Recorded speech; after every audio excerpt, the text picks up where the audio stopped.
Welcome. This is Jean Eaton of Information Managers. Today at Practice Management Nuggets, we're going to take a look at the 9 steps to hiring employees and keeping employees in your organization. So one of the things I want to remind you right away is to be able to download the ebook about 9 steps to hiring employees for your healthcare practice. You can follow the links automatically when you register for the event, and you will receive on the event page the information on how to download that book. You will also see the information about downloading the Learning Resources Guide. So remember to register for the webinar and you will have access to the downloadable ebook for 9 steps to hiring employees. Employees are central to your healthcare practice. Hiring the right employee will make your healthcare practice productive and provide good services to your patients and clients. Becomes a positive place to work and to receive care, and hiring the right employees will help you to promote your business. New practice managers and clinic owners need to hire employees, but don't have the time to write the job descriptions, job posting advertising, or prepare for the interview. They frequently ask me, what do employees need? How do I advertise? How do I interview? How do I hire? And how do I hire the right employees for my healthcare practice?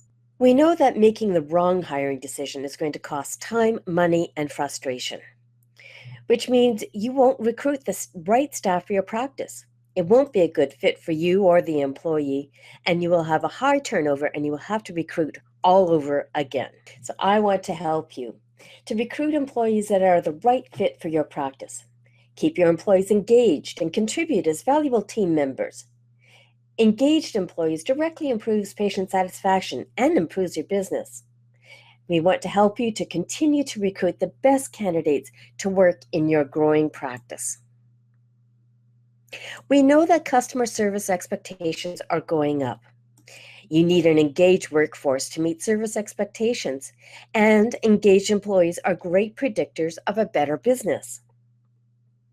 Now, it's interesting that when employees feel that they matter in their job, that they have a reason to be there and that people appreciate them and that they can contribute to the value of the patient's care and of the business, they are engaged in their job. Engaged employees work in businesses that have a 50% lower turnover rate. They have 56% higher than average customer satisfaction and 38% above average productivity, and 27% better bottom line in your business. When you can have both engaged employees and increased higher patient satisfaction, it's definitely a win-win for everybody. When you hire the right employees at the right time, you can be the employer of choice. For existing practices, your number one job is to keep good people that you've already got. For new practices, your number one job is to hire the right people. If you have an existing practice, this may mean taking time now to review your current job descriptions, employee manual, and hiring plan so that it is current and meaningful to your goals and vision. If you have a new practice, you certainly need to take the time to clearly understand your need and plan your hiring to be both strategic and meaningful to both you, your new team, and your new employees. So I would like to introduce you to the 9 steps of hiring and keeping employees in your healthcare practice. In this short video, I will introduce you to these steps and give you a few tips that you can use right away. Step number 1, essential skills. What are the essential skills for each position in your practice? We want to make sure that we have all of the positions that are key to your practice, and each of those positions are going to have key things that you expect those employees to have. You want to be able to take a global look at all of your positions in your clinic and make sure that you've got somebody who has a job to do the right things that you need for your practice. It makes no sense if you've got all of those key employees in place, except you haven't hired somebody who's going to answer the phone. So you need to take a look at all of those things that you need to have done in your practice and make sure that you've got the right employees in place.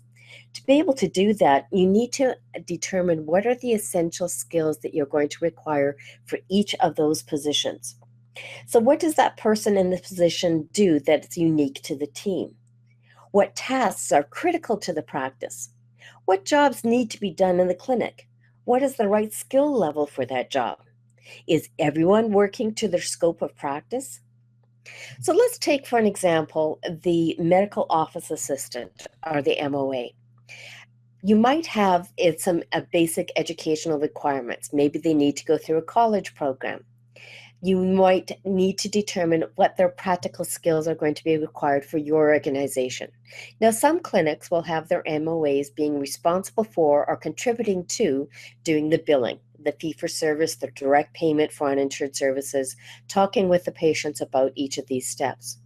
They might also be required to do the reception, and they might be required to actually document in the electronic medical record, or the EMR. Office assistant might also be involved in doing patient triage. So they might be required to routinely and regularly take temperature, blood pressure readings, and the weights of the patients. Now remember, it might be pretty routine to have an adult patient to be able to get their weight, but have you also asked them if they have taken the weight and temperature of infants? So if this is something that you expect your medical office assistants to do routinely in your practice, you need to make sure that you've identified these in the essential skills for each of these practices. We're going to talk about how you're going to rate employees when you do the candidate ranking. So when you're taking a look at the essential skills, you also need to determine what do you require of those employees when they first come to your practice. And I suggest that you use a weighted scale. If an individual is an expert and has lots of experience, you're going to give them a 5 out of 5 for that skill level. If they have any previous experience on that particular essential skill, maybe you're going to give them a 3. If you've got no experience at all, you might give them a 0. Having a ranking, some type of a numerical system to determine how you're going to evaluate the candidates, is going to assist you tremendously in being able to shortlist the candidates and to be able to make those final selections. So we're going to talk a little bit about weighting those skills a little bit further in this presentation. Step number 2 is the job description. You must have a written job description for each of these positions. So the minimum job description is going to identify educational requirements, working conditions, what is going to be the dress code. Are you going to expect your employees to wear uniforms or lab coats? Who's going to provide them? Is that something that you're going to help with? Or is that something that the employees are going to need and bring to the first day of work? What about the salary range? That certainly is a big piece. And what about the probationary period and those core competencies or the essential skills that we're going to continue to talk about today? So you need to have a written job description before you hire the employees.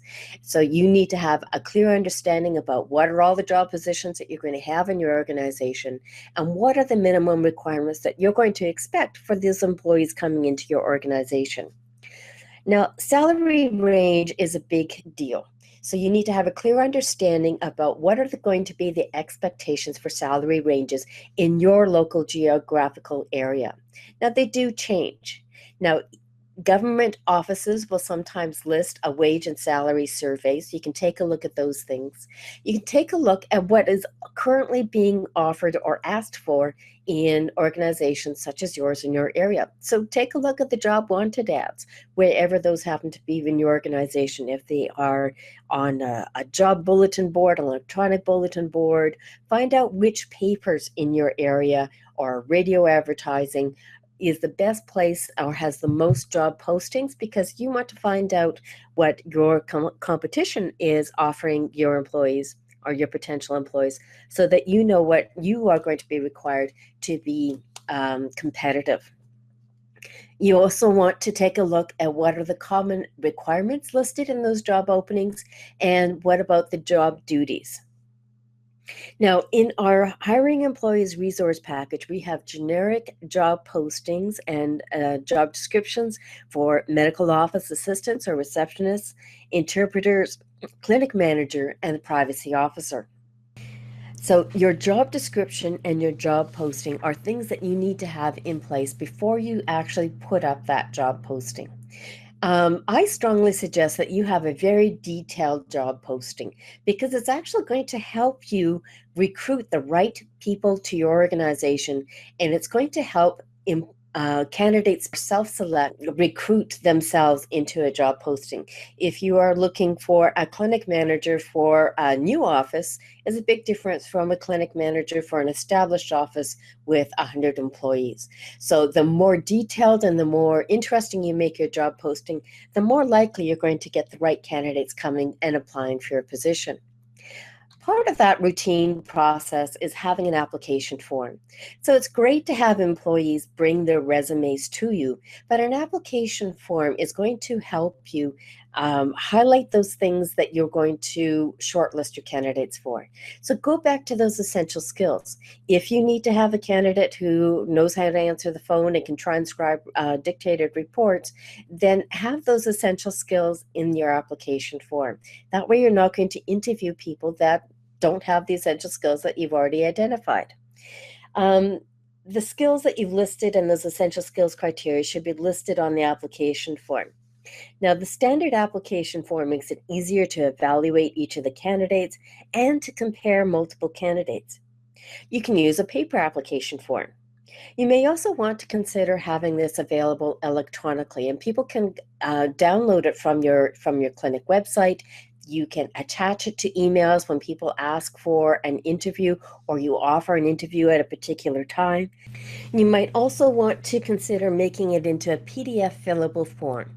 Now that way you can have candidates complete the form electronically, which by itself might be a good way to identify if employees are computer savvy, if that's an important part in your job. But when they create that PDF fillable form, it also creates an electronic database. So if you have 100 candidates applying for your position, then you'll be able to electronically sort through the candidates, through those essential skills, what they've said that they can do, and help you to identify quickly which candidates that you want to offer as for an interview, and as eventually will help you to rank your employees or your candidates so that you can make a selection at the end of the day. Now, I also suggest that you use the wording on the application forms that we will keep your application on file for 6 months and contact you if there are any additional positions. This is a great way to be able to keep a pool of applications readily available if you have to hire another employee on a short turnaround basis. Now, the other thing with those application forms is that after that length of period that you've received that information, so after 6 months, you're going to have to securely destroy those application forms. So it's great to be able to get them, but make sure that you keep them only for the amount of time that you need to have them. In your job posting, you want to take a look at as much detail as possible to get the candidates to self-select and be able to apply for the position that they are best suited for. So provide as much detail as you can. Where do you actually put the job posting? That's an excellent question, and that's something that you need to be able to determine for your particular area. The more meaningful that you make the job posting, the more likely that you will receive the candidates that meet your requirements. Now, each local area will have its own successful strategies. What works in one location may not work in another location at all. So ask your neighbors. You want to be able to find places to put your job posting where people are currently looking for jobs. So you want to have them in the newspapers, you might want to have them on college websites, hiring placement organizations. Take a look at member associations. So if you are hiring a nurse or a clinic manager, take a look at the professional associations for clinic managers and put your job posting in that area. Now, in our local area, Kijiji is a really great source for putting job postings. So again, you need to find out where is the most appropriate place in your location. When Well, you probably want to start putting your job postings out 2 months before you want the employees to start working. So to be able to do that, you need to have these tools in place before. So you need to make sure that you've got those tools already ready to go so that you can get ahead of the curve and get the job posting done in the right place. So now that you've got the job posting, you've got people applying to your organization, and you have to decide how you're going to do the interview. Shortlist the candidates using those essential skills. So if somebody comes in that application form and they've listed all of those essential skills, then that's probably the pile of papers that you want to shortlist those candidates. When you call the candidates, that could be your telephone interview process. So you can pre-select or narrow down or shortlist those candidates when you phone them. So you don't have to interview everybody in person. You can actually do some pre-selection by the phone. You do need to prepare before you do interviews how you're going to do the interviews. You want to have a rating scale and some common questions so that you give all of the candidates the same opportunity to be able to respond to your questions and that you can provide a fair evaluation of those candidates. Now, this applies to both internal and external candidates. If you have a job opportunity for a clinic manager in your organization, you might have internal candidates who entered at an entry-level position who now want to grow into that position. So give them the benefit of having that same formal interview.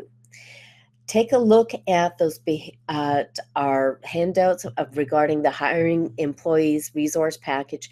And what we suggest that you do is establish a behavior description interview questions.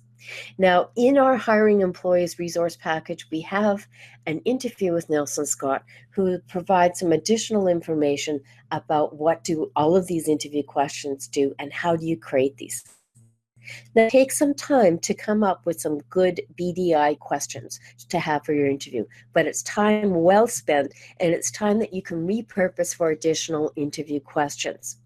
So how people respond to circumstances in the past is how they are most likely to respond to similar circumstances in the future. And this is the basic premise for BDI questions. The questions are requests for detailed descriptions of specific on-the-job events or circumstances that job candidates have experienced. So I encourage you to develop your own BDI questions to request information from the candidate that you can compare to your practice's STAR candidate performance objectives. And this is how you are going to identify what are the right qualities that you want in your organization so you can hire for those proper qualities and those essential skills and get the right employee into your organization. In the interview process, you need to be able to determine before you start the interviews whether or not you're going to require a police information check. Now, most of our organizations are working with individuals who might be at risk. So it's something that you need to consider. You also want to consider if you're hiring for an employee for a position of responsibility for someone who's going to do your billing transactions and to be able to hire vendors, whether or not it's appropriate to be able to do a police information check for individuals that may have a history of fraud, for example. Before you get the applicants coming in, though, you have to make some decision as an organization about how you are going to respond if one of your key candidates comes to you and says that they do have a criminal record or a flag on the record that you're going to have to consider. So take a few minutes to decide whether or not you would accept, reject, or give probation to a candidate who has a criminal records check returned with, for example, a history of convictions within 5 years for violence to others, or maybe within 5 years for violence to harm of self, or 5 years for theft or damaged property, or charges but no convictions for any of those above situations. So that's the type of information that you will get back when you receive the police information check. So decide in advance how you are going to respond and give the candidate the opportunity to have a conversation with you in advance about what they might expect to see on that police information check.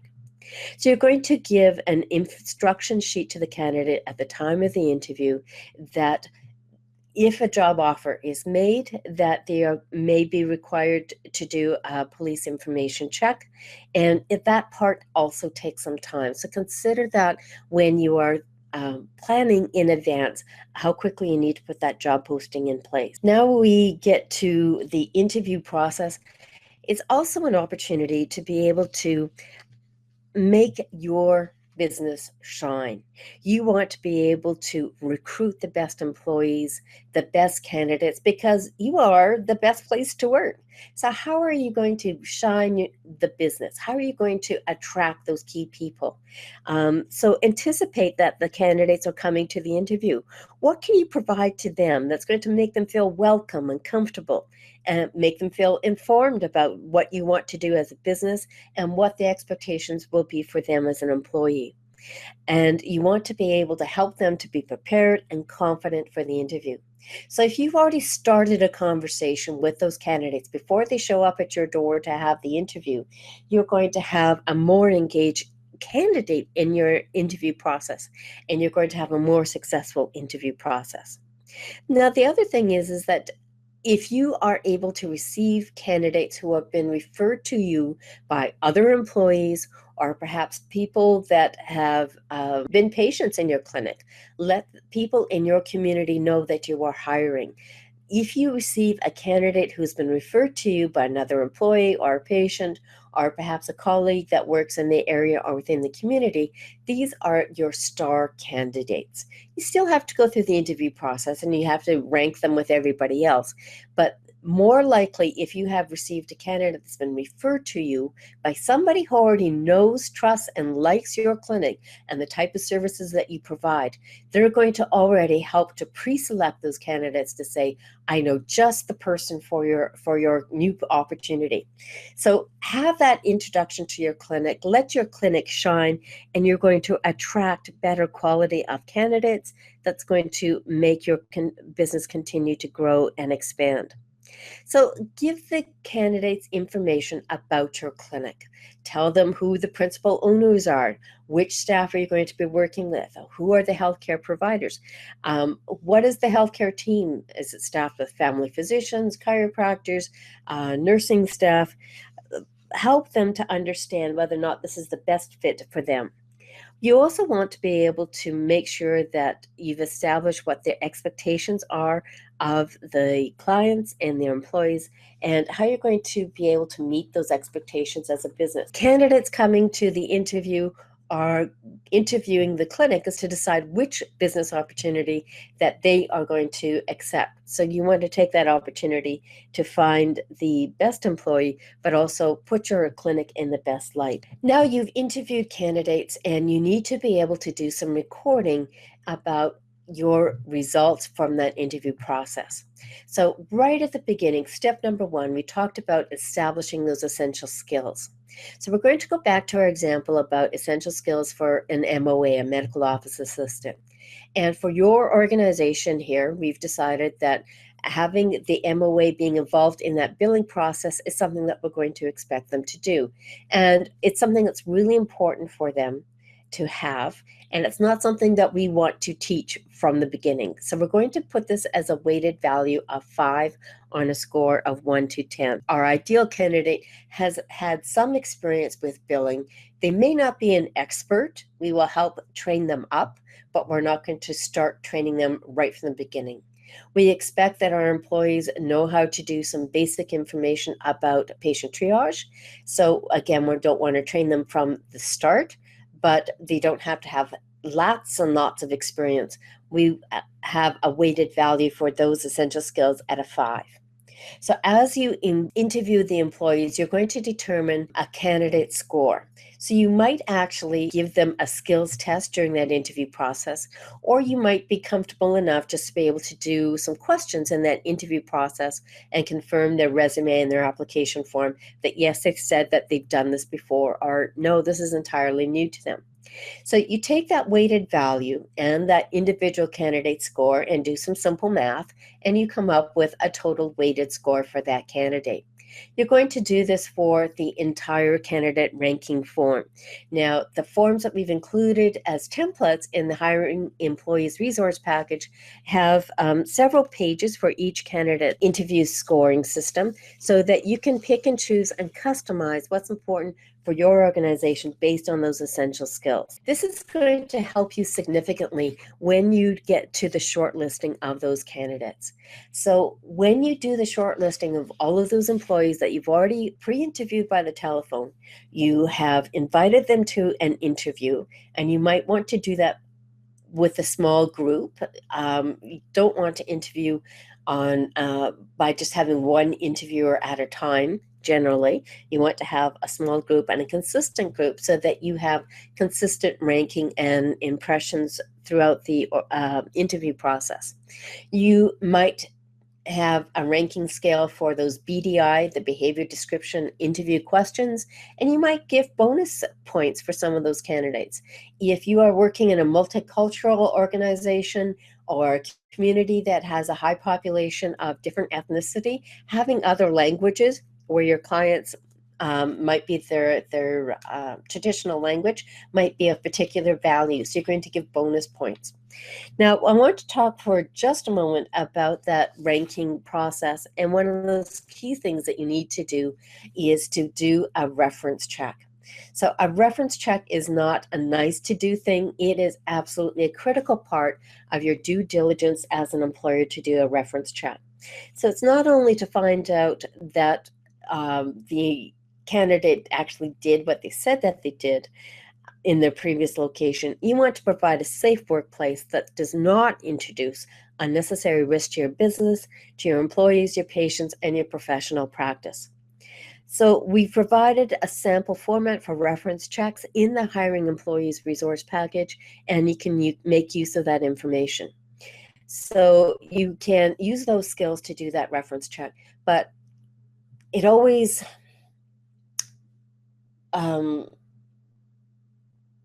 when you hear in the news that somebody has been taken advantage of in a business and that the employer never did a reference check because these looked like such a good guy or such a good gal and they were the perfect fit for the organization, and they find out that there was some terrible flaw in that process, it doesn't make for a good practice. So make sure that you do that basic requirements as part of your due diligence and do that reference check. So all of your preparation about doing the essential skills, being able to do the application forms, doing a good interview process and your shortlisting has resulted in coming to a decision, and you want to invite your ideal candidate to join your practice. So demonstrate your professionalism by preparing a written letter of offer that is inviting, informative, and official. It surprises me how many times I see businesses that hire employees and don't have a letter of offer, which is not a good situation for neither the business nor the employee. So in our Hiring Employees Resource Package, we have examples about letters of offer, and you want to have some basic information in that letter of offer. You want to have the name of the clinic. We want to be able to identify what the starting salary is going to be. How often are they going to get paid? What are the hours of employment? Is it full-time, part-time? Is there a probationary period? And all of that other information that we want to encourage employees to be able to be welcome part of the new team. When you have that employee coming to you, that's just the beginning of the orientation process. Now, most organizations have a probationary period of about maybe 3 to 6 months. So be realistic about how your expectations when you orientate that employee. It is unrealistic to expect that you have a new employee coming to your organization and masters everything in the first week. So plan the orientation period to progress through that entire probationary period. It's not just what you do on the first day. We want to be able to do some paperwork. That's part of the employee orientation. You need to get some basic information from the employees so that you've got some information for the human resources file. And it surprises me how many times that I've seen that an employee is a new hire, doesn't show up for work on the first or second or day that they've been hired, and the employer has no way of contacting them because they've never asked them for their home phone information. All they've got is an email account, so they don't know how to reach that employee. If you have an injury for the employee on the first day of work, and I've seen that happen, do you have a way to be able to contact their family or friends to be able to assist them through that injury at work process? So you need to get this information on the first day or before the first day that they start the work. Hire, train, and retrain. It's the motto of any good human resources department. So you need to make sure that you've got a robust orientation process and have it documented so that anyone who works in the HR department will tell you that the cost of the hiring a new employee is high, sometimes as much as 1.5 times the salary of an employee's annual salary. So it's in everyone's best interest to ensure that our new employee is a good fit and trained well. Complete the orientation checklist and maintain that information in the human resources file. You want to make sure that the orientation is consistent for all employees. So you can continue to make the orientation process better, but you want to make sure that all of your employees have the same standard orientation information as all other employees. Make sure that you've introduced them to the other employees on the team, and make sure that you consider how to make that new employee feel welcomed on their first day, on their first week, the first month, throughout that orientation probation period, and every day when they're an employee in your organization. Consider creating mentors and job buddies to help ease the new employee into the organization's culture. And remember that orientation is a process. The new employee will be on a learning curve, and too much information all at once is overwhelming. Help them to be successful, and you will be successful in keeping employees in your organization. We want to be able to do orientation for employees, but we also need to make sure that we have a listing of all of those things that we've given an employee, so that when the employee leaves for a leave of absence or moving to another organization, that you get all of those things back. So these are some samples of the forms that are available to you in that hiring employees resource package. Now, that you've got those good employees in place, you want to make sure that you keep them. The number one reason that employees leave any organization is because of lack of recognition and praise.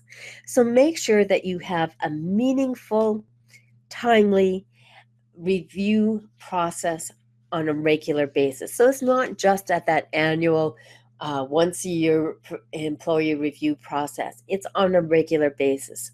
Make sure that the employees know that they are of value to the organization and to their clients, that you provide feedback that is observable and measurable.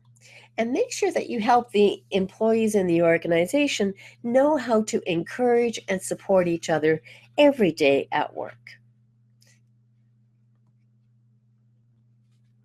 To help you with these key points, we have some interviews of our guest experts for Practice Management Nugget webinars as part of the digital product for the hiring employees resource package. So in the resource package, we've provided interviews that have been recorded as webinars with our guest experts to help you through each of these stages in the hiring process. So interview right, hire right with Nelson Scott, and he gives us information about those BDI questions. A successful employee orientation with Lauren Sergi. And Paula McLean, employee engagement. It's not rocket science to help keep those employees engaged and continuing to be good employees in your organization. Now, employees do leave an organization. Maybe they've grown, maybe they're leaving for a new career change, or perhaps it really wasn't the right fit for either you or the organization. So employees do leave. We've given you the forms in the Hiring Employees Resource Package for exit interviews.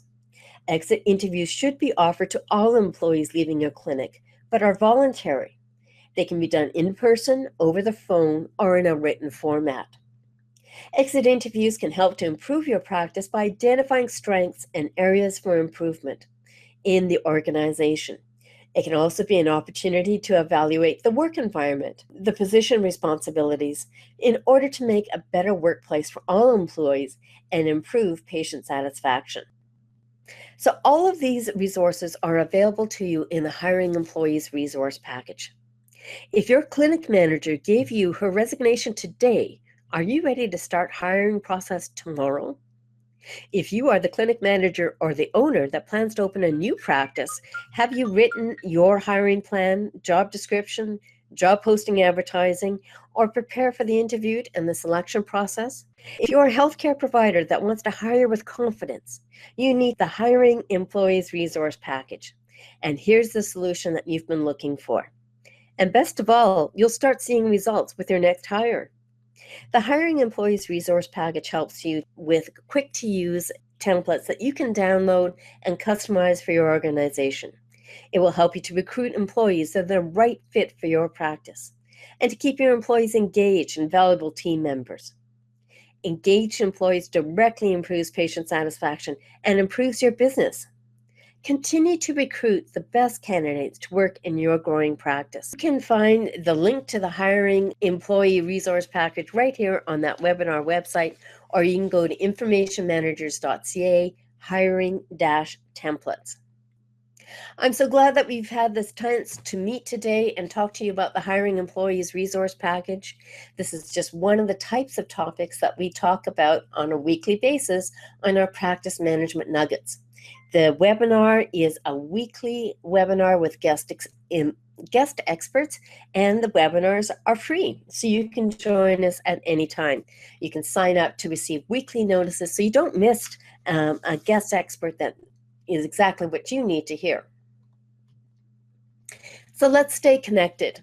If you're a member of the Information Managers Network, you will receive a weekly email let you know about upcoming podcasts. If you're not a member yet, we do encourage you to subscribe, and we want to offer you a trial membership. You can contact us on LinkedIn, follow us on Twitter, and like us on Facebook. Our Practice Management Nugget podcasts are also now available on Stitcher and on iTunes. Thanks so much for joining us for Practice Management Nuggets. It's been great to have you. This is Jean Eaton, your practice management mentor, asking you to stay tuned.